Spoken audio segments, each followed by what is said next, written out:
Hello everyone, it's Jen with Sensible Wellness and Yoga, and today we're going to talk about positioning hacks for when you are sitting down. Now, why this is so important is because our ergonomics, the way we position our bodies, it has an effect on how our bodies present and feel and move. If we are sitting hunched and rounded all the time, we're going to start standing up and mimicking that same position. Our body adapts to the stresses we put it through relatively quickly, but also little hacks, little awareness can go a really long way. So I want to preface that this doesn't have to be all the time. You don't have to shame yourself for when you're sitting poorly. And I think the more you do pay attention to this, the less that holding kind of more poor alignment will affect you. But I am neurodivergent. My body is extremely hypermobile. And for me, these positioning hacks just make me feel better and they reduce a lot of risk for injury for me. My body is super sensitive and sitting bad for just a little can screw me up for weeks. So I really pay attention to this stuff and I wanted to share it with you. So whether it's a towel, pillow, or blanket, something that's rolled up and soft, there is really not much of a time that I don't use this one. The other ones I'm gonna share are more for if I'm gonna be sitting for a while, like watching something. But at your mid back, if you are sitting on the couch and your back is in this rounded position, rounded back equals more pressure on the disc in our low back. Now, over time, a lot of disc stress can lead to the disc actually getting to where there's damage to it. When our disc isn't working well, we can suffer nerve problems going down the legs. It has a lot of ripple effect if we're not careful. So the less rounding, the better. So taking that towel, pillow, or blanket, sitting your hips back and then putting it not at your low back, but kind of under the shoulder blades closer to your mid back.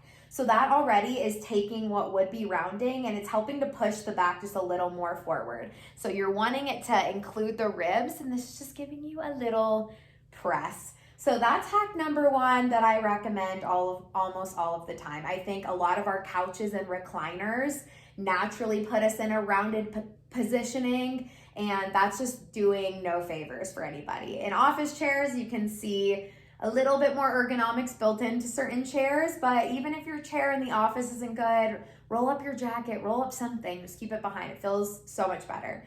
Now, talking about the legs. Now, if you are normally a crosser, you like to sit like this, or you like to even tuck and cross and sit on the leg, we don't like to do this, especially because this can really set off an imbalance side to side. They've been able to correlate crossing with needing like a higher frequency of needing joint replacements because it puts a lot of unneeded stress through the body.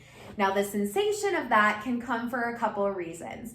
I think number one, when we're sitting, if we have kind of a core that's under functioning, this doesn't mean it's because you don't necessarily have some strength, but it takes a lot of coordination to sit up and hold it for long periods of time. That is completely understandable. Our body tries to widen the base of support so there's less effort going to the core and the trunk. So some of it could be just a hack that your body came up with really quickly. And then once that sensation's there, breaking the habit is tough. So I'm not asking you to just put your legs straight and just to hold it. We usually need a little bit more help than that to hold it consciously. So let's talk about using our couch pillows to roll the hips in. So especially if you're an external rotator, so you like to sit with a leg rolled out, if we tuck it underneath the hip joint a little on both sides, we're already rolling the hips in, which takes some of the stress out of our back. So for me, that already reduces a lot of the need to cross because my hip flexor is getting to relax. There's less tension already going to my back, and this actually feels pretty good. I think another reason people cross often is because if you're short, your legs don't hit the ground. So I'm gonna back the camera up and show that as an issue as well. All right, so I am with the crew that would be short. I'm 5'1". And so for me, yoga blocks have been like my easiest hack. Now they make things that you can have underneath your desk or in front of the couch that can be supporters to just help kind of turn your hips off, because when they are rested down, that already tips your pelvis forward and creates that need for you to want to like lift a leg up. So yoga blocks are simple and easy, so I know that if I'm gonna watch a movie, I'm gonna be hanging out a while, or if I'm reading a book, I always will grab the yoga blocks. This is not something I do every single time I'm sitting down. I use it for when I'm in longer periods. Now, one other hack that can literally feel so good, and I get a lot of questions of this on my TikTok talking about the pressure feeling really good on the hips. Now, because especially for hypermobile bodies, there can be a lot of loose ligaments. There's just not a lot of stability around the joints. Crossing can feel kind of like a sensory thing as well. There can be a component of that. I already think the support under the feet can help turn that off for a lot of people.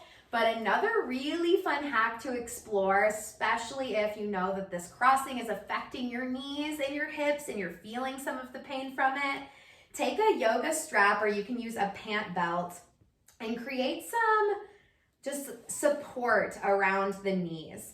So I have it about, that wide, and that pressure in getting to push against the belt a little or just have the belt support, it turns every single sensation that I normally feel to want to cross at my pelvis off. And this is because hip abduction, our outer hip muscles, when they are really strong, it supports our pelvis anyway. So this is kind of not only using an external support just to kind of keep the knees straight, but we also get that little bit of tension, which turns on the hips a bit, and it feels so supportive. So this would be a hack if I was going to be on my laptop for a while and I just needed the support. Now, one other thing to go over within this is having something on your lap so that whatever you're using, whether it's laptop, phone, book, you're not looking down at it. When we look down into our lap, we are putting so much stress on the disc in our neck over time. Same thing as the back, this flexion can add to nerve problems down. It also keeps the muscles in your arm from receiving as much input, which can add to weakness over time. And it puts a lot of just muscle tension and stress. We don't want that rounded positioning all of the time. It leads to that being how we are always walking and moving around, and it's causing a lot long term. So the simplest hack, if you could do any of these hacks, just put something on your lap when you are using your phone. So we're just taking the angle of looking down and lifting it up just a little bit. Can save you so much trouble. And it's so simple. So these are a few of my positioning hacks that I really like. I'm gonna show one other thing for if you're kind of a side sitter. All right, so if you are a side sitter and you like to do this a lot, let's talk about it. So without any added support right here on the side, I am putting my back, my spine through this crazy angle. Not only does that lean into the shoulder and kind of compress the side of the neck, you're also really overstretching one side and kind of compressing the other. That is asking to lead for a imbalance side to side, an alignment issue. This can knock you out of alignment really easily. It's just too much unnecessary tension. This doesn't mean you absolutely can't sit on your side, but let's look at the positioning hacks that we could do here. So if I'm gonna be on my side, I think about wanting to fill in the space so that my rib is going less out, my rib cage is going less out on this, and there's a little bit more support. So the difference here now in my back is great. And then your neck is also receiving a lot less stress versus that kind of collapsing into the edge of the couch. Now, if you're gonna sit like this, I highly recommend that you alternate so that you are not spending time just on one side. So maybe half of the episode like this and then switch it up and turn the other way and go to the other side of the couch. I see so many patients that have this like very clear spot on the couch where they sit and they are always doing something to one side. They have the coffee table or whatever on one side, they're always reaching to one side, and those little things over time like can really set an imbalance off in the body. Now, another thing I like to do in this position is just to put a pillow between the knees just to keep my pelvis a little bit more aligned. And then watching how much I'm spending, always sitting this way versus going the other way, so we're not setting ourselves up for like some scoliosis back and forth. So this is for my side sitters. I hope this video is helpful. And once again, this isn't about being perfect. This is just about having some lines of thought you can pull up, especially when you're doing something longer, because we don't need to throw unneeded stress at our body when a little simple change can make such a big difference.